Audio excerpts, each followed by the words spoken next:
Bonjour à tous et puis bienvenue à ce petit meet-up sur les trous noirs que je vais avoir le plaisir de vous partager. Donc moi c'est Hugo, donc je suis chez Extia depuis un peu plus d'un an et demi maintenant. Je suis à l'agence de Toulouse.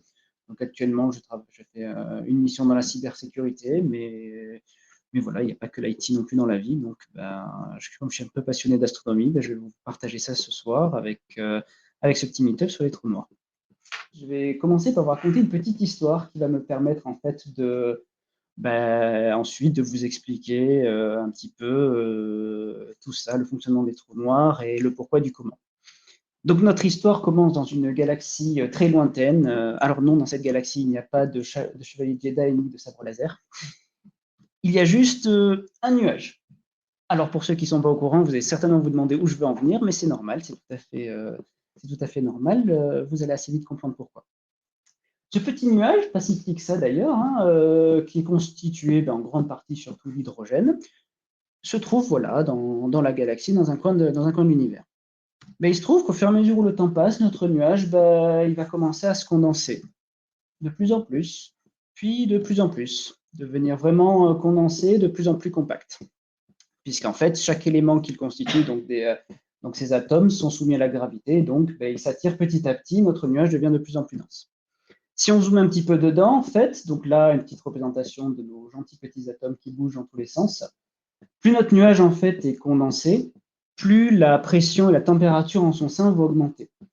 Le truc, c'est que nos atomes, de base, ils ont tendance, en fait, à s'éviter, c'est la répulsion électrostatique, ils ont tendance à s'éviter, mais avec la pression qui les fait se rapprocher de plus en plus et la température qui, comme vous le voyez, les fait s'agiter de plus en plus vite, ils ont de plus en plus de mal à s'éviter. Au bout d'un moment, en fait, ils n'y arrivent plus tellement ils sont comprimés et s'agitent dans tous les sens. Et donc, vont finir par se rencontrer, par fusionner. Et à partir de ce moment-là, en fait, cette fusion, qui s'appelle la fusion nucléaire, développe énormément d'énergie, qui fait que notre nuage, en fait, va commencer à briller et à émettre de la lumière et de la chaleur dans tous les sens. On appelle ces phénomènes l'allumage, et notre nuage se met à briller de mille feux au milieu de l'univers, et une étoile est née. Voilà. Et elle nous fait coucou en plus. Alors, comme c'est une nouvelle étoile, on va lui donner un petit nom. Donc, j'ai décidé de l'appeler Extia 2023. Bon, c'est pas très original, mais les scientifiques sont pas très originaux pour nommer les choses, notamment dans l'univers. Donc, bon, ça ira très bien. Alors, vous remarquez peut-être une chose sur notre chère étoile, c'est qu'elle est bleue. En fait, c'est normal parce que Extia 2023 est une étoile qui fait 30 fois la masse du Soleil, ce qui en fait une étoile très grosse. Un peu enveloppée et un peu susceptible aussi. Donc 30 masses solaires, donc c'est en fait une étoile très massive. Donc, et c'est pour ça en partie qu'elle est bleue. Donc retenez ce chiffre de 30 fois la masse du Soleil parce que ça va être important pour la suite. Si on retrouve un petit peu notre nuage, en fait, il en reste un petit peu autour de notre étoile et les restes de ce nuage vont en fait aussi se condenser de manière concentrique et vont former d'autres astres plus petits, des petites planètes qui vont se mettre à tourner autour de notre étoile. Voilà, qui du coup va être contente parce que elle va avoir des compagnons de jeu. Si on zoome un petit peu dans notre étoile, en fait, on va se rendre compte que finalement, par rapport au nuage de gaz dont elle est issue et qui se condensait, en fait, maintenant, elle est stable. C'est parce qu'en fait, en son sein, en fait, on a un équilibre des forces qui s'est opéré. La gravité qui est représentée par les flèches bleues, qui est toujours présente, c'est pas parce que notre étoile est née que ça a changé quelque chose, en fait, est désormais compensée par les réactions nucléaires donc, qui ont lieu dans le cœur, qui ont tendance, elles, à faire gonfler l'étoile. Du coup, les forces en fait se compensent et notre étoile est à l'équilibre. Et du coup, Extia 2023 va vivre sa vie d'étoile au milieu de l'univers. Alors, il se trouve que cette vie va durer environ 10 millions d'années. Alors, ça paraît beaucoup comme ça, mais dites-vous que le Soleil, en comparaison, il en est à 4,5 milliards d'années, il en est qu'à la moitié de sa vie. Donc, en fait, notre étoile va avoir une vie très très courte pour une étoile. Je ne rentrerai pas dans les détails, mais c'est parce que quand plus les étoiles sont grosses, plus elles brûlent en fait leur carburant et plus rapidement et plus leur vie est courte. Du coup, vers la fin de sa vie, notre cher Extia 2023 va commencer à gonfler et devenir une étoile vraiment grosse. Puis encore plus pour devenir une étoile vraiment très très grosse. Oui, elle a peut-être un peu beaucoup forcé sur les chocolats, effectivement, comme nous. Et donc, possiblement, manger ses compagnons de jeu. Donc, c'est peut-être pas du chocolat, mais c'est un peu la même chose. En fait, ce qui se passe, c'est que, un peu comme toute voiture, Extia 2023 a une réserve de carburant, donc l'hydrogène qui était présent dans son nuage de base, qui est limité. Et un jour, comme elle est en plus très grosse, ça arrive assez vite pour une étoile, ces réserves de carburant commencent à s'épuiser et les réactions de fusion dans son cœur commencent à avoir des ratés. Comme on a vu que c'était ces réactions-là qui faisaient l'équilibre et qui compensaient la gravité va commencer à reprendre le dessus et recompacter le cœur. Qui dit compactage dit pression et température qui vont encore plus augmenter, comme au début, sauf qu'avec une température et une pression plus grosse, de nouvelles réactions de fusion vont pouvoir avoir lieu, qui sont encore plus énergétiques, donc qui vont redécaler l'équilibre des forces dans l'autre sens et vont faire enfler l'étoile. Et ce phénomène, en fait, va se reproduire plusieurs fois, donc c'est pour ça que j'ai ici présenté Exta qui gonflait plusieurs fois. Au bout de plusieurs cycles donc de compactage et disons, de gonflement, en fait, Extia va devenir donc une étoile super géante. Et si on zoome et si on regarde son cœur, en fait, on va avoir cet aspect-là. Un petit aspect d'oignon parce que, avec des températures très fortes, en fait, le cœur a tendance à chauffer les couches aussi un petit peu périphériques et à déclencher d'autres réactions nucléaires en périphérie. Et c'est très intéressant parce qu'en fait, on voit toutes les réactions qui ont lieu au fur et à mesure de sa vie. La première, donc en bleu, c'est la réaction du départ, l'hydrogène qui provient de l'hélium. Puis l'hélium se transforme en carbone et en oxygène. Puis le carbone et le néon, donc qui apparaît lui au milieu des réactions précédentes, finissent de se transformer en oxygène, qui lui-même va se transformer en silicium, qui lui-même, à la fin de la vie de l'étoile, va se transformer en fer. Et c'est là que se pose un problème pour notre cher Extia 2023. En fait, le fer est l'atome, donc l'élément le plus stable énergétiquement de la classification des éléments. C'est-à-dire que lorsque vous avez du fer, vous ne pouvez plus l'utiliser pour de nouvelles réactions pour gagner de l'énergie. Donc, quand notre cher Extia 2023 se met à synthétiser du fer, en fait, c'est le glas pour elle, parce qu'une fois qu'elle arrive à nouveau à court de carburant, avec un cœur rempli de fer, elle n'a plus rien pour compenser la fin de ces réactions thermonucléaires. Donc, un dernier cycle se produit où l'étoile va se mettre à nouveau se contracter, mais cette fois, il n'y aura plus rien pour empêcher et pour contrebalancer la gravité qui va s'appliquer. Et donc, cette fin de vie et cette contraction finale, c'est très violent. Imaginez, là, l'étoile telle que vous la voyez, à l'échelle, elle fait à peu près la taille de l'orbite de Jupiter, si vous la placiez chez nous. Voilà. Et c'est du moins pour ces couches externes. Ces couches externes qui vont se recontracter violemment vers le cœur, en 1 ou 2 jours. Pour rappel, avec nos vaisseaux spatiaux, il faut 10 ans pour faire le trajet Terre-Jupiter. Donc, c'est très, très violent comme contraction. Le problème, c'est que le cœur, qui lui est dense et fait de fer, se contracte plus lentement. Et surtout, donc, comme il est très dense, il ne va pas se laisser écraser par les couches externes, qui du coup vont rebondir sur ce cœur pour provoquer une explosion titanesque, que l'on appelle une supernova.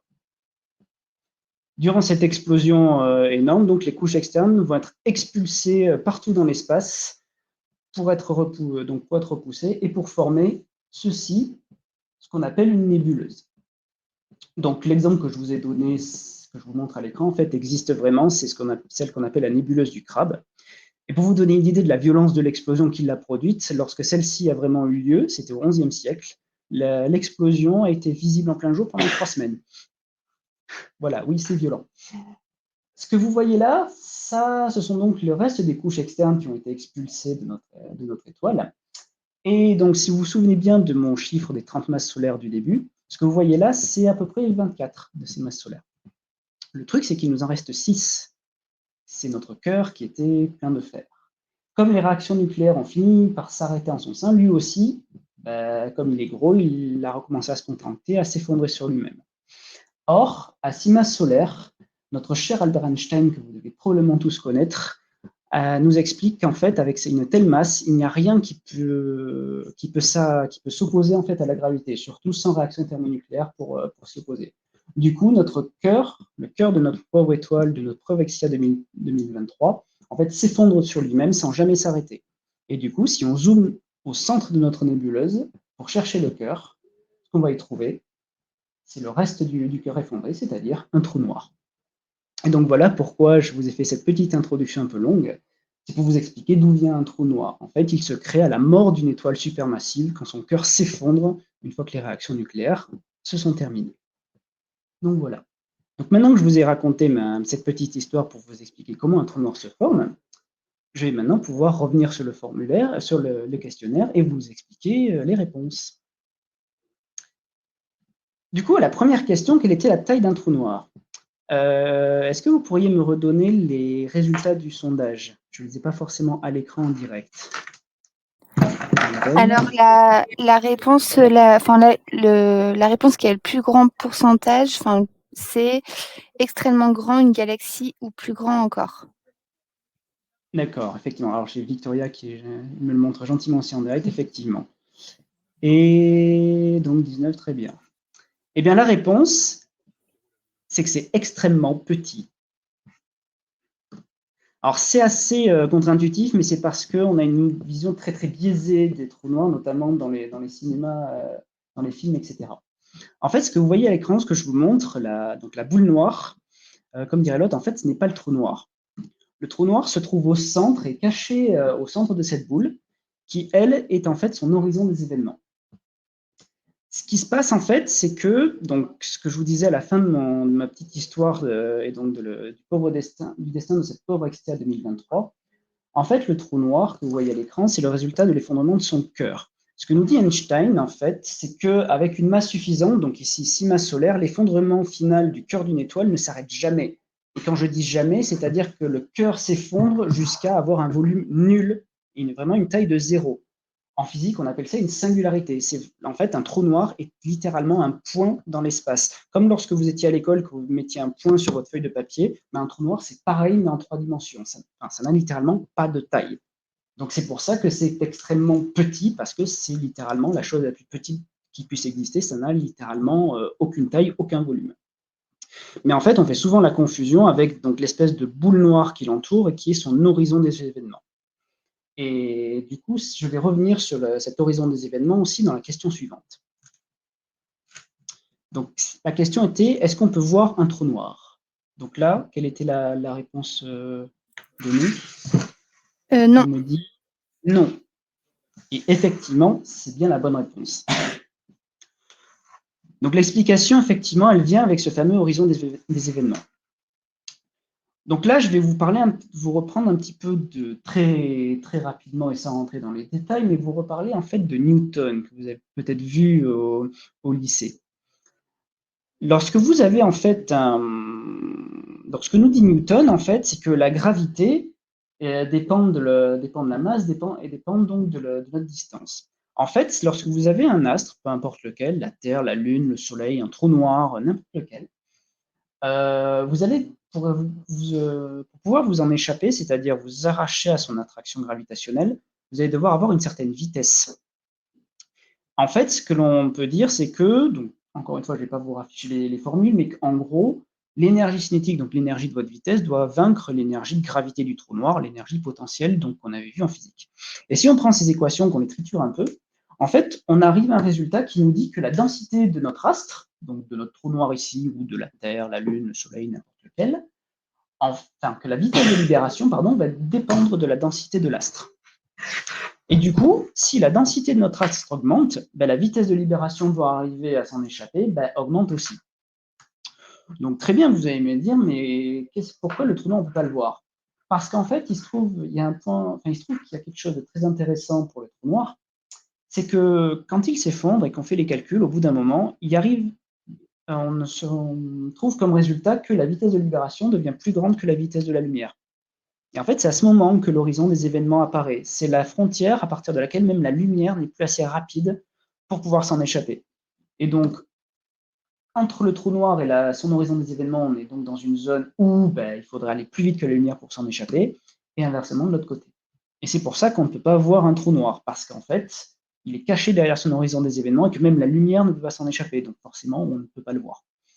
Donc voilà, et effectivement, peu importe la lumière, enfin la quantité de lumière que vous lui mettrez, même si vous l'entourez de milliards d'étoiles pour l'éclairer, la lumière ne s'en échappera jamais, donc on ne pourra jamais voir l'aspect d'un trou noir, parce que la lumière elle-même ne peut pas s'en échapper. Donc effectivement, on ne peut pas voir un trou noir. Donc ensuite, est-ce qu'on pourra explorer un jour un trou noir? Alors, il était beaucoup, 88% à dire non, et effectivement, c'est la bonne réponse. On ne pourra jamais, malheureusement, explorer un trou noir. Par contre, je ne sais pas si vous savez pourquoi. Je vais vous montrer un petit exemple avec la petite fusée des comètes que j'ai envoyée aller explorer mon trou noir. Maki va arriver des petites bricoles. Ça veut bien apparaître. Voilà. Et voilà qui arrive. Et à qui il arrive des choses bizarres. Comme vous pouvez voir, en fait, elle devient toute étirée et toute distendue. En fait, cet effet est dû à la densité du trou noir. Il se passe que, comme ils ont donc une densité, une gravité absolument dingue, en fait, le delta de gravité, c'est-à-dire le changement de gravité d'un point à un autre, est aussi extrêmement important, au point que entre le nez et donc la queue de notre fusée, la gravité change radicalement. Du coup, notre fusée se retrouve étirée dans tous les sens par cet effet-là, qui porte le nom très évocateur de spaghettification. Du coup, on se transforme littéralement toute la matière, donc la fusée, ou même vous, si vous approchez d'un trou noir, vous transformeriez en fait en immense spaghetti. Et en fait, la matière est incapable d'y résister. Peu importe le matériau, la fusée, l'angle d'approche, en fait, n'importe quel vaisseau serait réduit en purée incandescente à cause de cet effet. Du coup, avant d'atteindre le trou noir, notre fusée ou notre vaisseau spatial serait tout simplement détruit par cet effet. Donc malheureusement, on ne pourra jamais explorer un trou noir parce que on n'y arriverait pas vivant. Et non, je n'ai jamais imaginé ce que ça ferait de mourir de spaghettification. Je crois que je préfère pas. Donc pour la question 4, qu'est-ce qui se passe si on remplace le Soleil par un trou noir de même masse? Et donc là, 60% des gens disent que le système solaire va être aspiré dans le trou noir et 20% pour les autres. Eh bien, il ne se passe rien. Voilà, c'est peut-être un peu finalement nul, mais effectivement, il ne se passe rien. J'ai fait une petite animation effectivement pour montrer ça avec notre système solaire.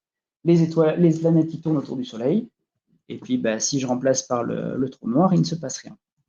En fait, tout le détail de la réponse réside dans le de même masse. Puisque si vous reprenez mon histoire depuis le début, donc mon histoire de mon petit nuage de gaz qui se transforme en étoile et en trou noir, en fait, même s'il change de nature, pour la gravité, ça ne change rien. Ce que nous disait Newton, encore une fois, c'est que la gravité, elle ne dépend pas de la nature de l'objet, elle dépend de sa masse et de la distance qui vous en sépare. Or, si vous prenez un nuage, vous le transformez en étoile ou en trou noir ou en n'importe quoi d'autre, peu importe sa nature, tant qu'il fait une masse définie, sa gravité restera la même. Donc, dans notre cas, si effectivement je remplace le Soleil par un trou noir de même masse, il n'y a aucune raison pour que les planètes voient leur gravité changer et que ça change quoi que ce soit dans le système solaire. Bon, ok, la planète, notre pauvre Terre serait complètement gelée, on ne pourrait plus vivre dessus parce qu'il n'y aurait plus la lumière et la chaleur du Soleil, mais elle continuerait de tourner autour du désormais trou noir au centre de notre système solaire. Donc, il ne se passerait effectivement rien. Et surtout, un point qui est très important, le trou noir ne va pas aspirer les planètes. Ce n'est pas parce que c'est un trou noir qu'il devient un aspirateur cosmique. Le seul point spécifique du trou noir, c'est qu'il est tellement dense qu'en deçà d'une certaine distance, le fameux horizon des événements, vous ne pouvez plus vous en éloigner parce qu'il faudra aller plus vite que la lumière pour cela. Mais sinon, ça ne change rien à sa gravité absolue. Donc, tant que vous restez à la même distance et qu'il ne change pas de masse, vous serez attiré comme avant. Donc voilà, tout simplement. Et enfin, dernière question, qui fait peut-être un petit peu SF. Est-ce qu'un trou noir est une pore dimensionnelle ou temporelle? Et donc, je vois quand même 56% des gens qui ont répondu peut-être. Et c'est effectivement la bonne réponse. Donc, je vais terminer sur une question qui part un petit peu en science-fiction. Mais qui, encore une fois, n'est pas de la pure science-fiction pour autant. Vous avez peut-être déjà vu cette représentation que je vous affiche à l'écran. C'est une représentation qui est assez courante quand on parle de l'espace-temps qui a été décrit, encore une fois, par notre cher Albert Einstein. Il décrit en fait l'univers donc comme un espace-temps qui est déformé par la masse des astres qui se trouvent dedans. Donc on représente souvent donc, sous la forme d'une grille ou d'un drap que l'on tend et dans lequel on met des boules de différentes masses pour représenter les planètes qui déforment l'espace-temps. Et donc, plus vous êtes massif, plus vous le déformez. Du coup, si je le prends, je fais une représentation un petit peu vue de côté, entre guillemets. Donc, si cette ligne-là représente notre espace-temps, si je pose la Terre dessus, ça va déformer mon espace-temps. Voilà. Si je pose le Soleil, comme il est plus gros, plus massif et plus dense, il va déformer l'espace-temps de manière plus importante. C'est d'ailleurs pour ça que les planètes tournent autour. Sa déformation est plus importante. Et si je mets un trou noir sur l'espace-temps, la déformation, elle va ressembler à ça. C'est une déformation qui est extrême. Et en fait, on pense qu'un trou noir, donc une singularité, puisque c'est la nature d'un trou noir, ça peut être si dense que ça peut carrément déchirer l'espace-temps.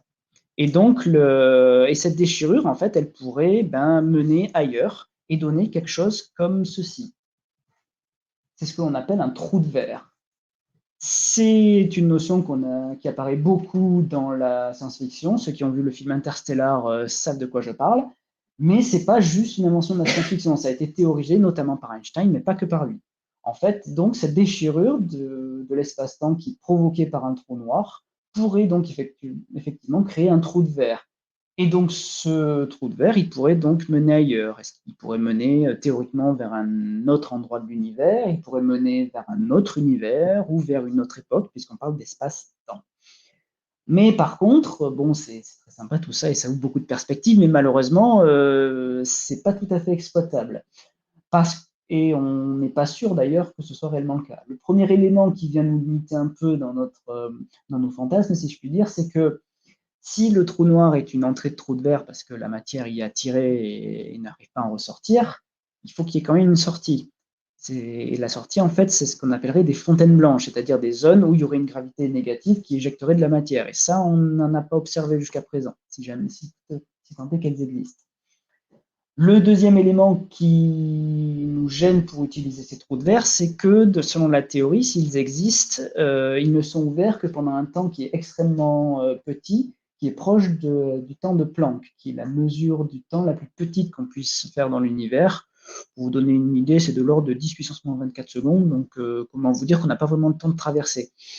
Et enfin, le dernier élément qui rend hypothétique l'utilisation des trous de verre, c'est que ils passent par le trou noir, comme je l'ai représenté ici, qui est au milieu. Or, le trou noir, c'est une singularité qui n'a pas de volume, donc il faudrait passer par le trou noir, et ça n'a pas de sens parce que la matière n'existe pas dans un trou noir qui n'a pas de volume. Donc en fait, pour paraphraser un youtubeur que je suis sur le sujet, pour arriver à traverser la porte, le trou de verre qui passe par le trou noir, il faudrait tout d'abord cesser d'exister. Ce qui est un peu gênant, vous en conviendrez, mais bon, voilà. Donc effectivement, si les trous noirs sont des portes donc vers d'autres univers ou les portes d'entrée des trous de verre, c'est possible, mais par contre, ce sont des portes infranchissables, malheureusement. Et en sachant bien sûr que, vu la question précédente, si jamais vous essayez de vous en approcher, vous serez quand même détruit avant de l'atteindre. Donc de toute façon, ça règle aussi la question. Donc voilà, c'était tout pour ma présentation. Merci pour votre attention.